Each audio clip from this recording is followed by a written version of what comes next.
Welcome to Weekly News Highlights. The United Nations Secretary-General Antonio Guterres warned last week that the coronavirus pandemic is profoundly affecting peace and security worldwide. The UN chief addressed a virtual high-level meeting of the UN Security Council to discuss the effect of the pandemic on peace and security. Guterres said tensions are rising as a result of the severe socio-economic fallout of the health crisis and the erosion of public trust in countries where the people feel the response has been ineffective or lacked transparency.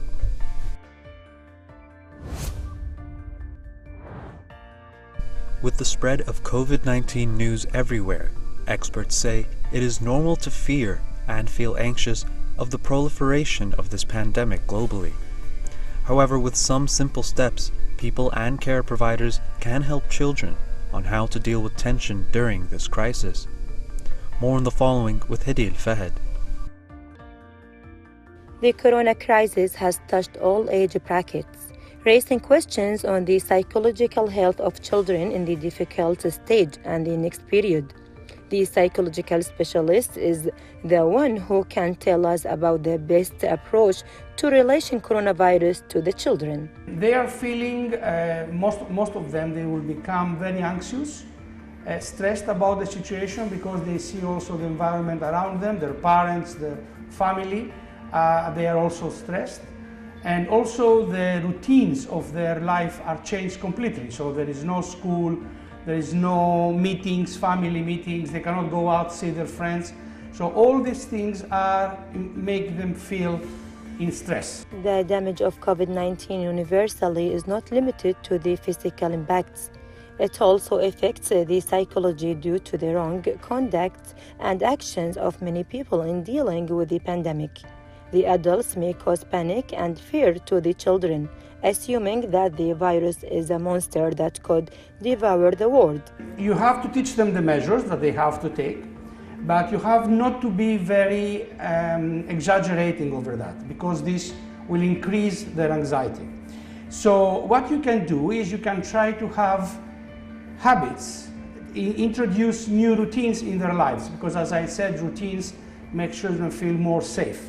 So when they study, when they play, when they have the meals, everything will be like a normal routine, changed of course and adapted in the situations. Specialists recommend some methods to overcome panic caused by fear around the world and ways to provide suitable support to fight coronavirus physically as well as psychologically.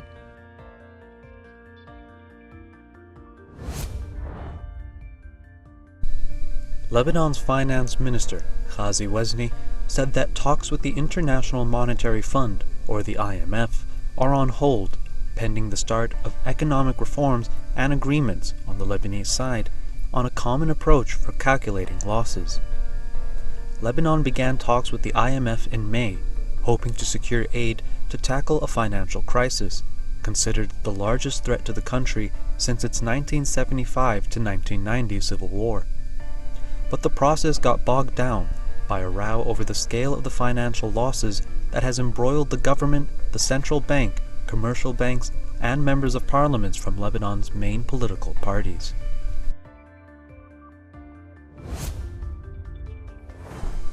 The Turkish health minister, Fahrettin Koca, said that a series of large explosions shook a fireworks factory in the northwestern Sakarya province, killing 4 people and wounding at least 90 others. Turkey's Disaster and Emergency Management Directorate, known as the AFAD, said in a statement that fire crews fought to contain the blaze ignited by an initial blast in the province's Hendek district, describing it as an industrial accident.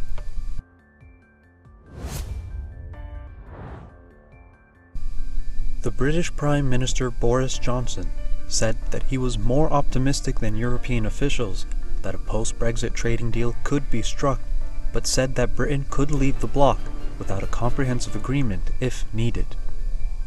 His comments came after chief EU negotiator Michel Barnier said earlier this week that serious divergences remained and Britain needed to respect the EU's position. However, Johnson said that if no deal was struck, then an Australia-style arrangement would be a very good option. Both sides had hoped this week's negotiations would reboot the process, but again, little progress was made and a one-on-one meeting between the chief negotiators was called off.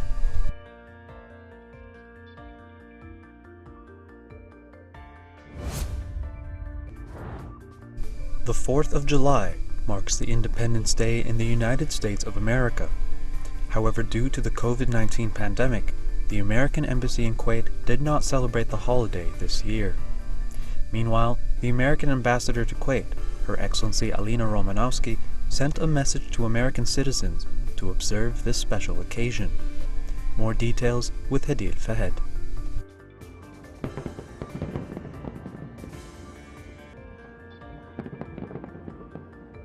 Independence Day. Colloquially, the 4th of July is a federal holiday in the United States, commemorating the Declaration of Independence of the United States on 4th of July every year. Independence Day usually associated with the carnivals. This year, because of the COVID-19 pandemic, the American Embassy in Kuwait could not observe the day. However, it didn't forget to congratulate its citizens. Hi, I'm Alina Romanowski, the U.S. Ambassador to Kuwait.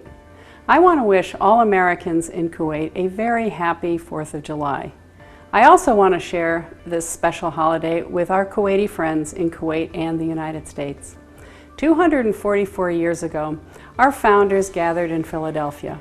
They signed the Declaration of Independence and our nation was born. We honor our great nation and the freedoms that we enjoy on this special day with family and friends. Fireworks, parades, family reunions, barbecues, picnics, those are all ways in which we like to celebrate this historic day. COVID-19 won't let us celebrate the way we like to, but I'm sure we'll find a way to do it virtually. So I just want to say again, I hope everyone has a safe and happy 4th of July. In this anniversary, we wish all the Americans a happy 4th of July.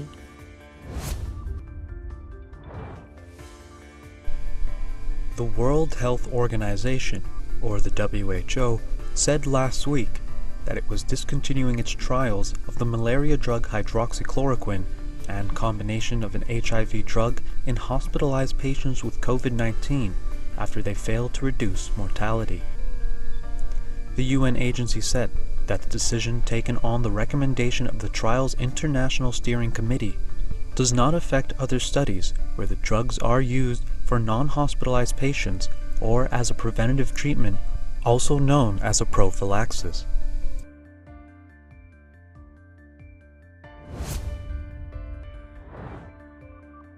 Troops were deployed on July the 4th to rescue people in southern Japan from rising floodwaters following an unprecedented torrential rains which have left 15 feared dead and 9 others missing. With the region facing the risk of further floods and landslides, authorities told 92,000 households in the prefectures of Kumamoto and Kagoshima to vacate their homes. Japan's meteorological agency downgraded its alert from the highest level it had initially posted to warn against floods and landslides triggered by the rain never seen before in the region.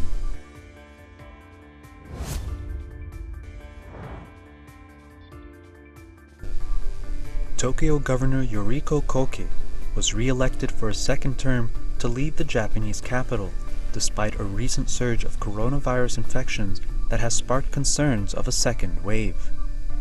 In her victory speech, Tokyo's first woman governor vowed to make it her priority to take measures to contain the virus and protect the megacity with 14 million people and a $1 trillion economy.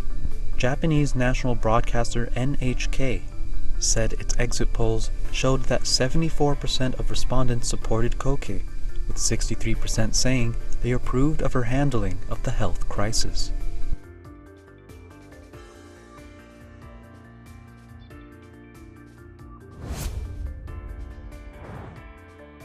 Last week, warplanes struck at an airbase overnight that was recently recaptured by Libya's internationally recognized government from eastern forces with help from Turkey. The recapturing of Watiya Air Base in May by the Government of National Accord, or the GNA, in Tripoli marked the start of a sudden collapse of the LNA's 14-month assault to seize the capital and its retreat along the coast to the new front lines. A Turkish source said last month that Turkey was in talks with the GNA to establish 2 bases in Libya, one of them at Witlia, the most important airbase in western Libya.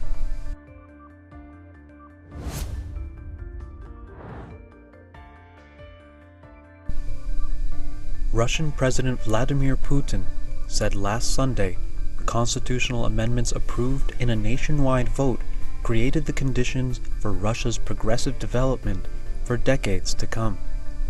One of the changes approved in the week-long vote that ended on July the 1st makes it possible for President Putin to seek 2 more terms as president and, if re-elected, to stay in power until 2036. Meanwhile, the Kremlin has hailed the overwhelming support in favor of the amendments as a triumph for President Putin, who said on Friday that Russian society has shown unity by voting to back the reforms.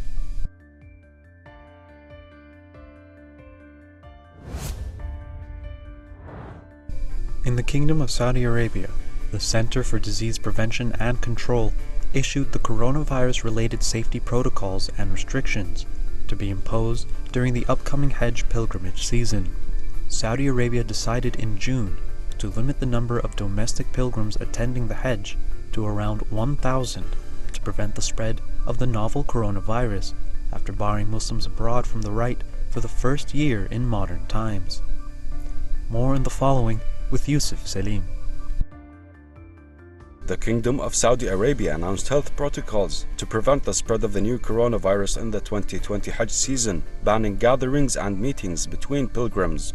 Saudi Arabia decided in June to limit the number of domestic pilgrims attending the Hajj to around 1,000 to prevent the spread of the coronavirus after barring Muslims abroad from the rite for the first year in modern times. According to a statement by the Center for Disease Prevention and Control, touching the Kaaba, the holiest site in Islam, will be banned during the Hajj this year, and a social distancing space of 1.5 meters between each pilgrim during the rituals, including mass prayers and while in the Kaaba circling area, will be imposed.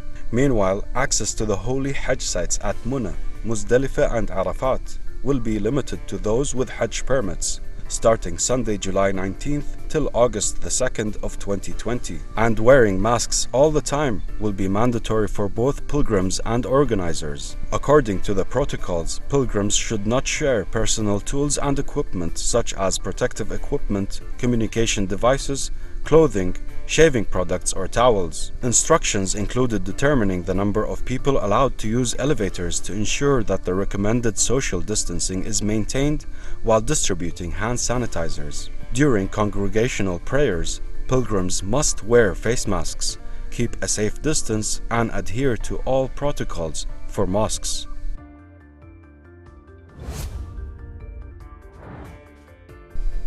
Torrential rain hit Japan's southwestern island of Kyushu, with at least one more river bursting its banks as the death toll of floods and mudslides rose to 44, including 14 at an old people's home. Evacuation orders were issued for more than 500,000 island residents, as well as evacuation advisories for tens of thousands more in western Japan. Prime Minister Shinzo Abe said the rain was forecast to head east and ordered round-the-clock search and rescue operations. The Prime Minister urged all citizens to carefully follow the information provided by local authorities and to stay alert to take actions to protect their own lives. Inspection teams from the Environment Public Authority, or the EPA, recently carried out an inspection tour at the Marina Beach to ensure people were disposing of their waste in designated bins. The EPA further encouraged positive behavior patterns, drawing attention to the importance of cleaning up. Kuwait has a set of policies and measures that are aimed at protecting the environment and encouraging people to dispose of their waste appropriately as highly important to protect the Kuwaiti environment. Renwa Jabouri brings us more. The Environment Public Authority recently carried out an inspection tour at the Marina Beach to ensure society is complying with measures to keep the beach clean and to ensure that people dispose of their waste in designated bins and to clean up the area before they leave. We are today here to make sure that people are keeping the place clean, and they should clean after when they done from their having fun here in the sea. So we are making sure that people make their place clean. Individuals who were found in violation of the environmental law, that is, to place their waste in the designated bins, but were otherwise seen throwing waste in undesignated areas, were given a violation of 50 KD. We can make a violation for them, like a ticket, and they will pay some like 50 KD for that violation. This is what we hope, that people can make Kuwait beautiful and keep it clean. Furthermore, personnel from the Environment Public Authority noted that people have a right to visit public beaches and embrace in fun and engage in activities, but that people also have a responsibility to keep Kuwait clean. In Croatia's parliamentary election, the ruling center-right Croatian Democratic Union, or the HDZ, convincingly won the election last Sunday, held at a time of rising coronavirus infections and a sharp economic downturn due to the pandemic. The official results, after around 60% of votes were counted, gave the HDZ 68 seats in the 151-seat parliament, while its top opponent, the Social Democrats and its small allies, secured 43 seats. The HDZ leader and incumbent Prime Minister, Andrej Plenković, said the new government will have an uphill task to keep a grip on the coronavirus while trying to restore the economy, which is expected to shrink about 10% this year, as tourism revenues are forecast to slump 70%.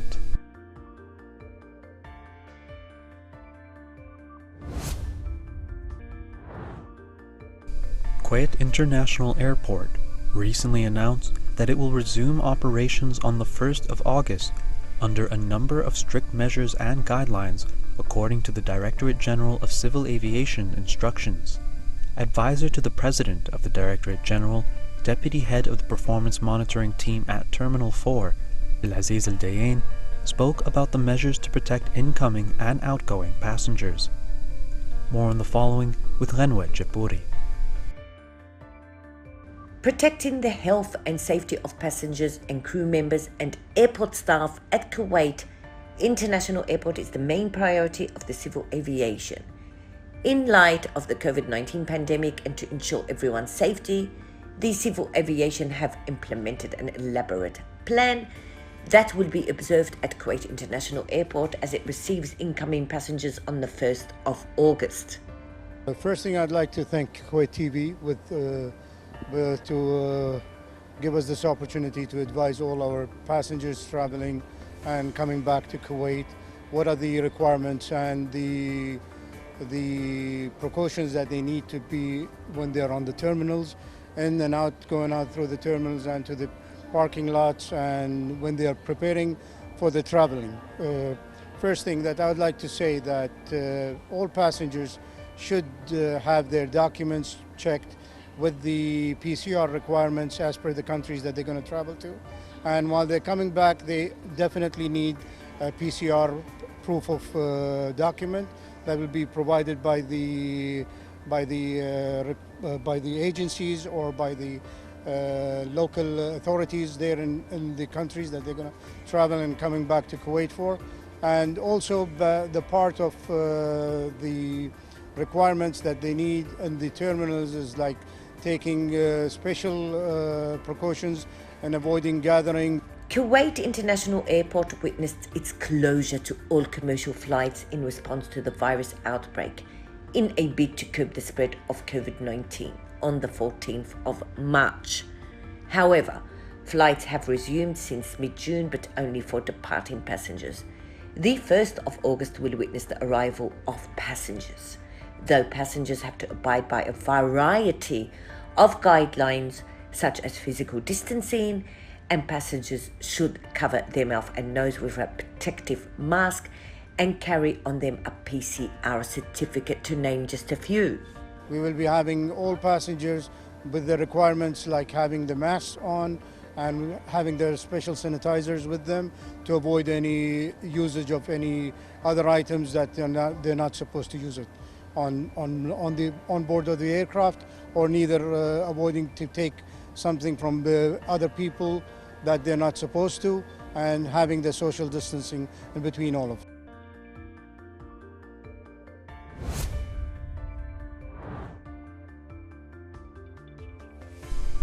The British Foreign Minister, Dominic Raab, said Britain imposed sanctions on 25 Russians as part of post-Brexit measures aiming to stop money laundering in the country. Raab has pressed for tough sanctions and set out the first names in Parliament, including Russian nationals involved in the mistreatment and death of lawyer Sergei Magnitsky. Meanwhile, the Russian embassy in London said Moscow reserves the right to respond to sanctions the UK has announced against Russians, including the country's top state investigator who reports directly to President Vladimir Putin.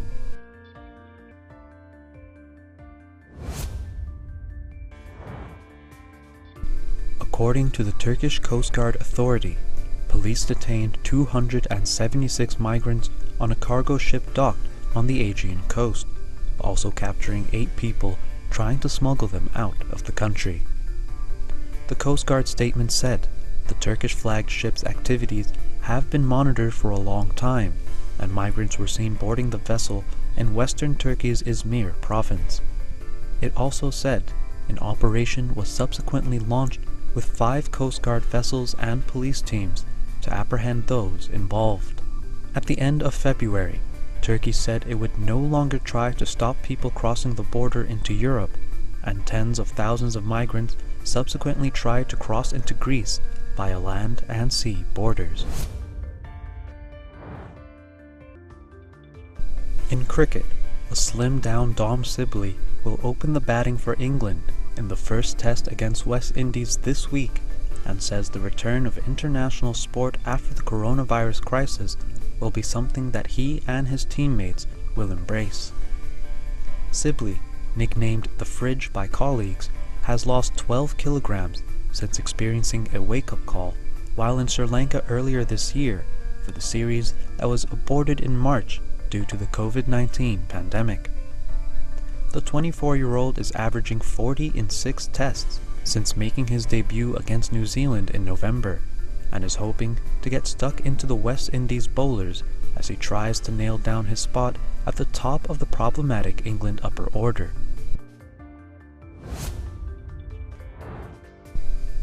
For the past week, shopping malls and commercial centers in Kuwait have reopened their doors, part of the second phase of the gradual return to normal life. The concerned authorities are working tirelessly to enforce all health guidelines, sparing no effort in protecting the health and safety of all visitors and staff. Adil Fahed has the story.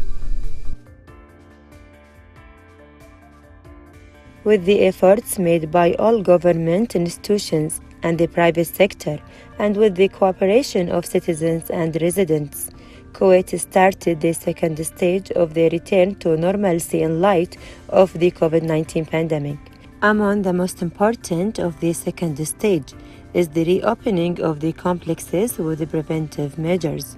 We have took a lot of measurement, and we have applied a lot of safety and health measurements and applied them on our tenants and our visitors. We have sanitized the whole shopping centers and the business tower. We have made sure that we install the thermal cameras that measure the visitors' temperatures. And we applied the social distancing by enforcing the walking paths and how the walking flow. We have also installed isolation room for in case any cases that shows within our premises. And all of these procedures have been done in cooperation with the Health Ministry and all the official institutions in the Kuwaiti government. Measures established by the administration of Al Hamra Mall with recommendation from the Ministry of Health to ensure the safety and security for citizens and residents.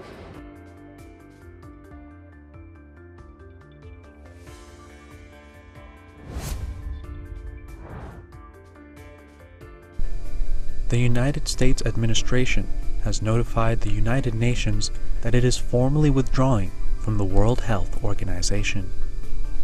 According to the provisions of a resolution passed by Congress in 1948, the U.S. must provide a written notice a year before departure and pay its debts to the organization.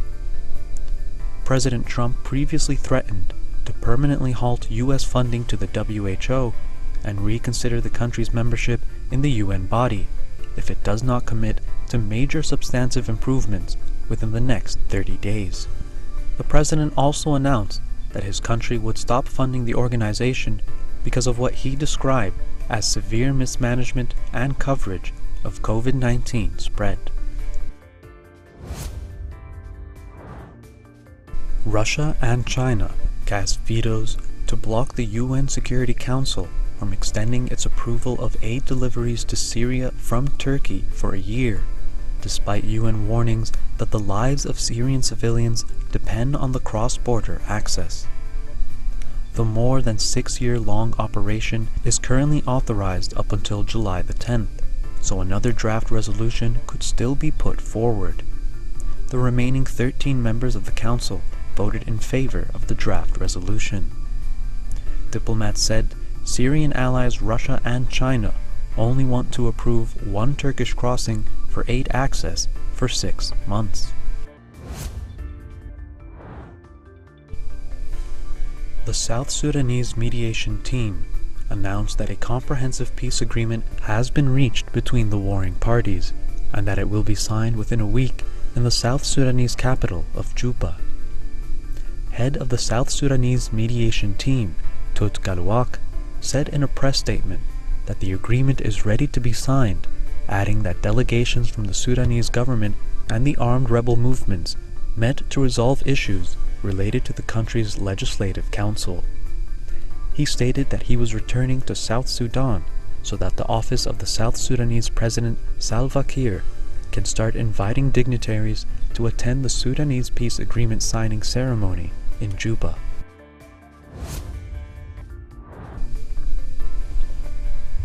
The World Health Organization, or the WHO, acknowledged emerging evidence of the airborne spread of the novel coronavirus after a group of scientists urged the global body to update its guidance on how the respiratory disease passes between people.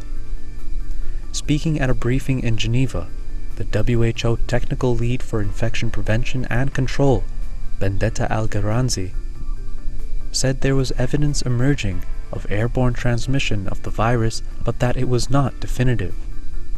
The WHO has previously said the virus that causes the COVID-19 respiratory disease spreads primarily from an infected person. Al-Garanzi, however, said that precaution is needed as the possibility of airborne transmission in public settings cannot be ruled out. That's it for tonight. Join us again next week for more weekly news highlights.